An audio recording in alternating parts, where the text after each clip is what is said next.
Okay, let's take a look at your latest introductions and let's see what we can say. So, this is the question. In the past, lecturers could teach a certain number of students in one lecture hall. With the development of new technology, it's hard to justify the reason to participate in a lecture physically and not via the internet. Do you agree or disagree with this statement? What's your personal opinion? Well, that's kind of saying the same thing twice, so okay. So let's have a look at my introduction then. First, then we'll take a look at yours. So, how have I paraphrased this? So, just put that down a bit. Before the development of the internet and online learning, so I've moved it round from in the past to before the development of the internet, so that's in the past. Lecturers could only reach a limited number of students, so lecturers could only reach a limited number of students in a traditional lecture hall. Lecturers could teach a certain number of students in the lecture hall. Okay. With the development, it could be argued that with this new technology,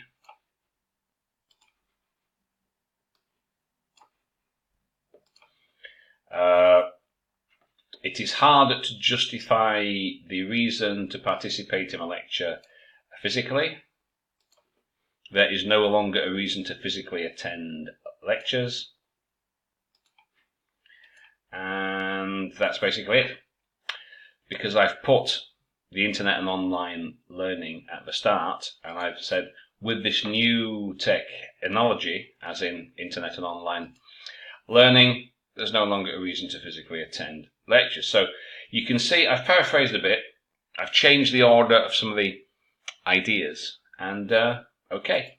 Now, I agree with this idea as it means access to education can be broadened to all who want it.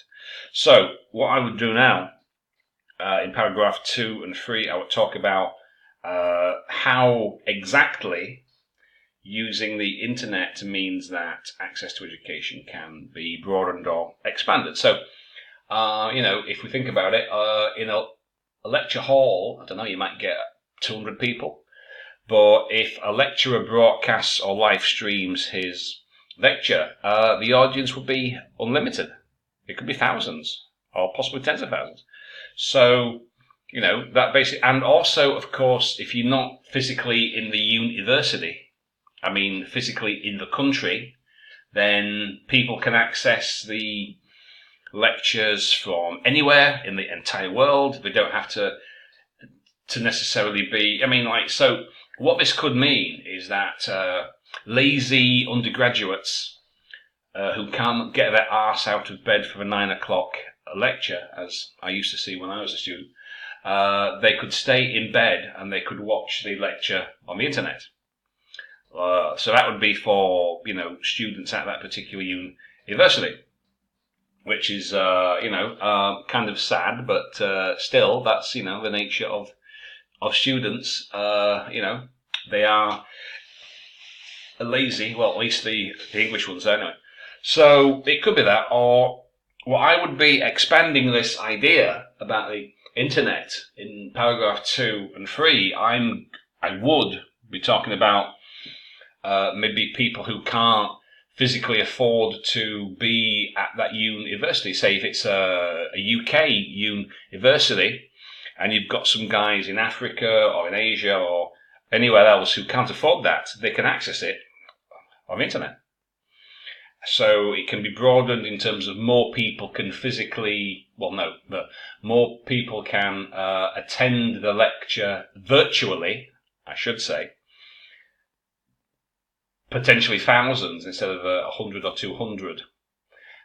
So access will be broadened in that way in terms of numbers, and also access could be broadened geographically for people who would not be physically or financially able to attend a traditional lecture. So that's probably where my essay would go. So as I keep saying, have a outline have some idea of where it's going. So you paraphrase. Some people say in the past is this, it could be argued, my view is, okay, and then give some hint about where the essay is going. The examiner does like that kind of thing. Now, that being said, I can immediately see from this next introduction that that's not the case. I partly agree with this viewpoint. Well, what does that mean? So, how partially? And why would you partially? I mean, right, writing an essay, especially in, if English is not your, well, even if English is your native language, for some people, writing an academic essay is not so easy. However, that being said, in English, okay, it's harder, of course. So why make it harder? Why not simply agree or disagree? Because if you partially agree, you have to say a lot more to explain your position. Whereas if you simply say yes, no, it's easier. You just give 2 reasons for yes or 2 reasons for no. There's no need for this, I partially agree, but I don't agree with that, but I agree with this little bit, but maybe not with this bit.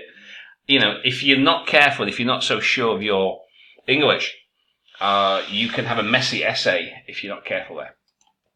Anyway, so that's one thing that I would immediately say, that I have seen about this one here. I partially agree, and my position is outlined in this essay. Well, examiners don't like this kind of, because it's essentially an empty sentence.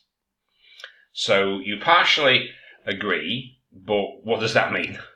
So, and then your position, you're going to be explaining it later. So in terms of introductions, as I've shown you before, the criteria, band 9 for task response, clear, direct. Clearly, directly answer the question. Okay.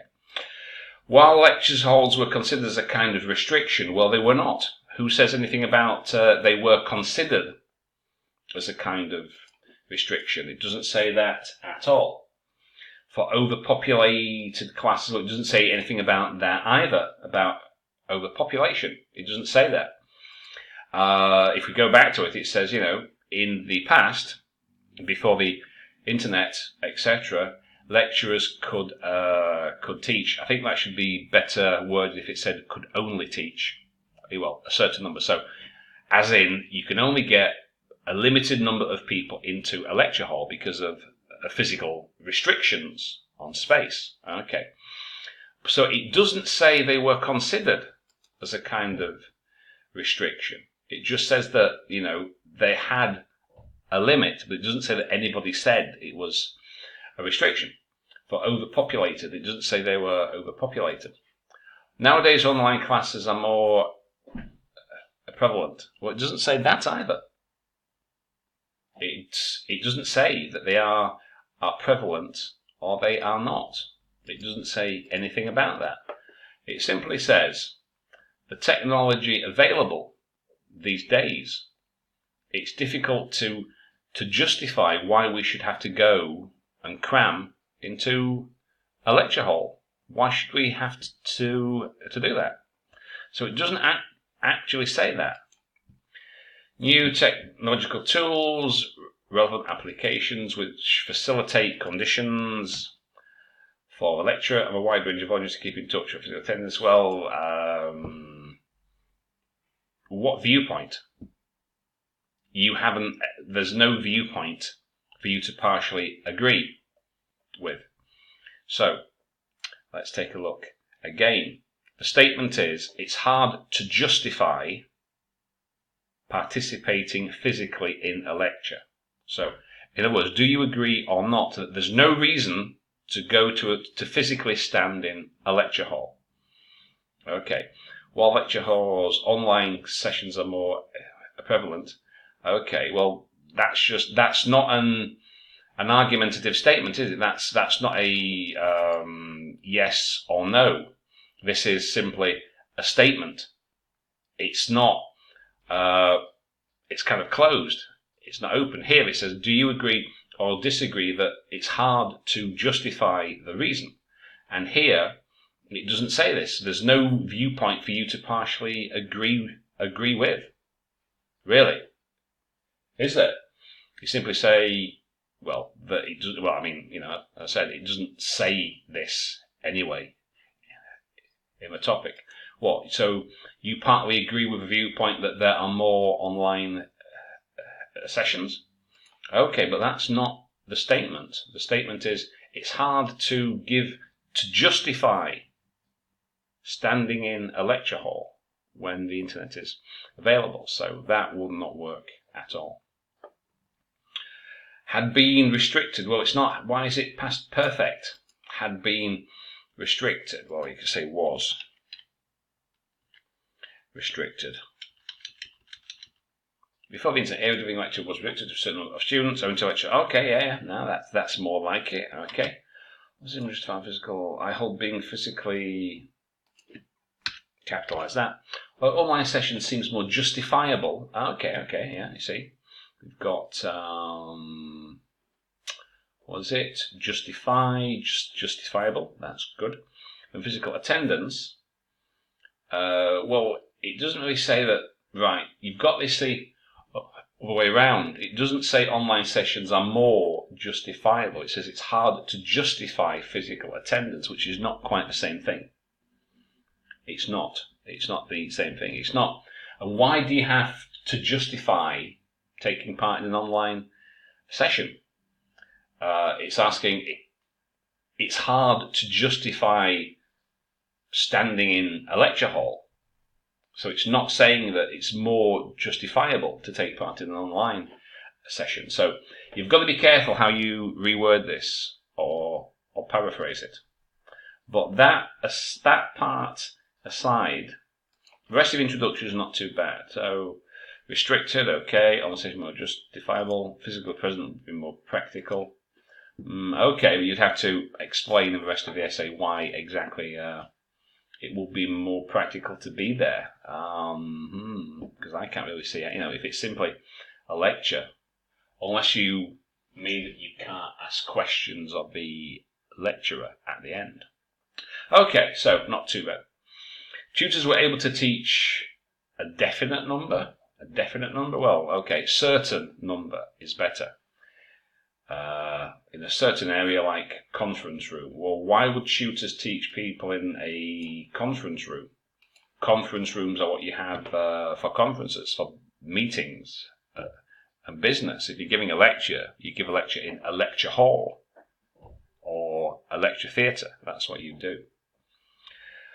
Tutors were able to teach a definite number, certainly like conference room in the past years. That's not very good in terms of collocation. In the recent past, in the past years, or simply in the past, because it's obviously past years. In the past, some believe it's difficult to convince students. Well, it doesn't say it's difficult to convince. Some believe it is difficult to convince students taking part. What, you mean to take part? So shouldn't that be 2 plus infinitive? To take part in the classroom. It's not a classroom, it's a lecture hall. It's a traditional lecture hall, not a classroom. A classroom is when you have a class, you're teaching, you're interacting with students. A lecture hall, it's usually, like in a classroom, maybe 20 people, at the most 20, 30 people. A lecture hall is probably 200, maybe more. And you're not interacting, you are simply giving a lecture, not teaching in that sense in the classroom. So conference room, well, it's not, is it? It's a lecture hall. It's difficult to convince. Well, who says anything about convincing students? Where does it say anything about convincing them? It says that now it's hard to justify physically being present, which is not the same as difficult, because I don't think that it will be difficult to convince students at all. If you've got a 9 a.m. lecture and you have a typical lazy undergraduate and they said to you, you can either get your ass out of bed and come to the lecture at 9, or you can stay in bed and watch it on your laptop. Would that be difficult to convince them? I don't think so.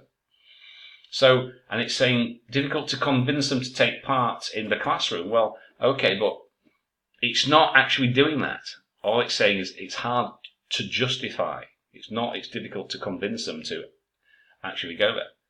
But not through the internet. I completely disagree with the argued cause. What is that? I disagree with the argued cause. What does that mean? You mean with the statement? Because that's not an argued cause. And an argued cause, that's not good in terms of collocation. Still, the major helpful role to learn is in reality, not in cyberspace. Well, that's about as clear as mud. I'm not really sure what that. I get the general idea, but it's not clear at all. Okay, so this needs a little bit of reworking. It's not as clear as it could be. As a matter of fact, humans started invention. Well, you invent inventions. You don't start inventions. Or started inventing to pass life. What you mean to make life easier? What's that got to do with lectures? I have no idea. And gradually make developments. What you mean made in the past? Make, made. Developments and add options to previous inventions. As the population increased, the internet made doing tertiary education easier. That doesn't make sense. Knowledge. Well, yeah, I think you've kind of missed the point there. So yeah, I choose online classes. Is that an academic way to express your opinion? So yeah, I choose online classes. I don't want to be overly harsh, but I think you need to go back and learn how academic essays and introductions are supposed to be written, because this is not it. So, and this has got nothing to do with the topic.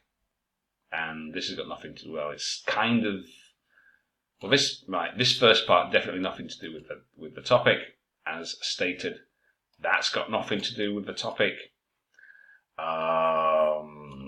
Very, very vaguely to do with the topic, and I mean very vaguely, so that doesn't quite work, I think. A couple of decades ago, well, it doesn't say that, it just says in the past, it doesn't say exactly when. All meetings and classes, well, it's not meetings and classes, it's lectures, not the same thing. We're restricted to certain areas which imply, or why is that present simple? Shouldn't it be implied? The limitation, or a limitation number of parts, high amount of this. Why is attending a lecture? Why does that require a high amount of discomfort? Now, I don't know about your lecture theatres in Iran. Maybe you have nails fixed into the seats, so you get a sore ass when you attend a lecture. Maybe you have them wired up to the electricity, so if the lecturer thinks that you're not paying attention, they can give you an electric shock, or possibly not. So I'm not quite sure where you get this from, a high amount of discomfort. Now, development and service conference, take part in conferences, not a conference, that's business, or it's not a lecture without any distance barrier, any barrier of distance, comfort of home, and no limit on the audience number. Right. Now, this needs to be in your body paragraph, right? This needs to be in your body paragraph, where you expand on your main ideas, right?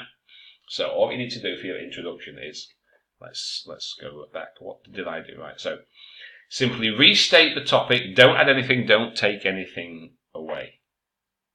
That's all that you do.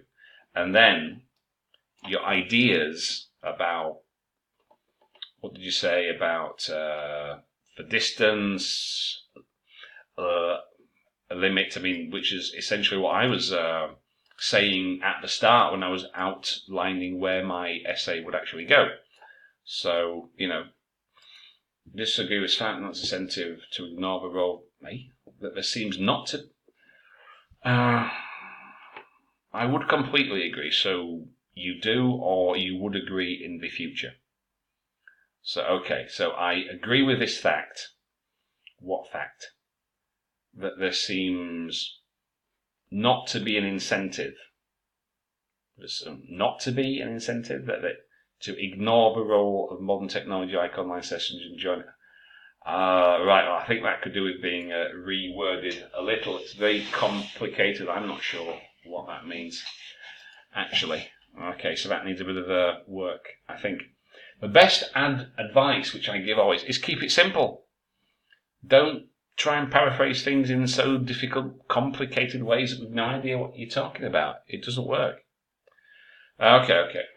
No, it's not. It doesn't say many years ago in the distant past when the Persians were still in the desert. What does this mean? Many years ago. No, it doesn't say that. Ellen, doesn't say that. A group of students were taught. No, they weren't. Lecturing is not the same as teaching. Not the same. Ask anybody that's done both, as I have. It's not the same. We're taught in just one classroom. The advent of technology, it is hard to agree to attend. Right, it's not hard to agree. Justifying a reason is not the same thing, right? Be careful when you're paraphrasing. That's not the same thing. Right. It's hard to justify, as in it's hard to give a clear reason why you should attend it. Right, so university says to you, okay, Kev, you can either go to a lecture, theatre, you've got to come on the campus or travel, or you can stay at home in bed or sit on the settee and watch it there.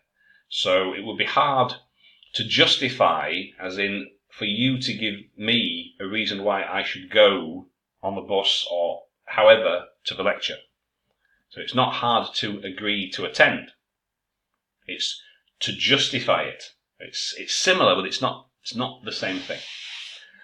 Okay, in my opinion, to lecture is not beneficial to be present at the class, regardless of well, you're not being present at the class though. Are you? I know what you mean, but what you said is present at the class. Well, you're not present at the class. You're watching something online, which is not the same thing. So you've got to be careful when you paraphrase, because it's not precise. Many years ago, well, it doesn't say that. It simply says in the past. So, online learning hasn't been a big thing really for the last, between 5 to 10 years at the most. So it's not many years ago. Just one classroom, but it's not a classroom. It's a lecture in a lecture hall, which is not the same thing. To be present at the class. Well, obviously being present means being physically there, but that's not what you mean. You mean the ability to see or to watch, which is not the same as being physically present. So you've got to be careful here when you paraphrase to make sure that you don't, mislead the reader, shall we say. Modern technology has been changed with people's lives, with people's lifestyle. What do you mean, people's lifestyles? Well, okay, what's that got to do with anything? Irrelevant. Online education become what? Why is that verb number 3? If you're using past participle, shouldn't it be has become, present perfect? Or are you talking of simple past? Became. I think present perfect has become. But again, online education, okay, well, but again, what's that got to do with, that's not strictly speaking what the topic is talking about. Okay. Learners prefer to stay at home by line with internet services with these accent design lecture children. You've completely missed the point. That's not it. It's about the topic, but that's not what the question is. Not what the question is at all. If we go back, again, it's talking about, right, before the internet, lecturers could only reach a certain number of students physically present in the lecture hall. However, with the internet now, it's very difficult to justify why you should physically attend. That's what it's talking about. So that's not talking about, so online learning, that's kind of the very, very broad sense of a topic, but that's not what the particular question is talking about. So you've got to be very careful there. Okay, so I'll just leave these two here so you can see, and if you've got any questions, you can post them in Telegram or on a Parrot, and we'll post a new topic shortly, and I'll see you later.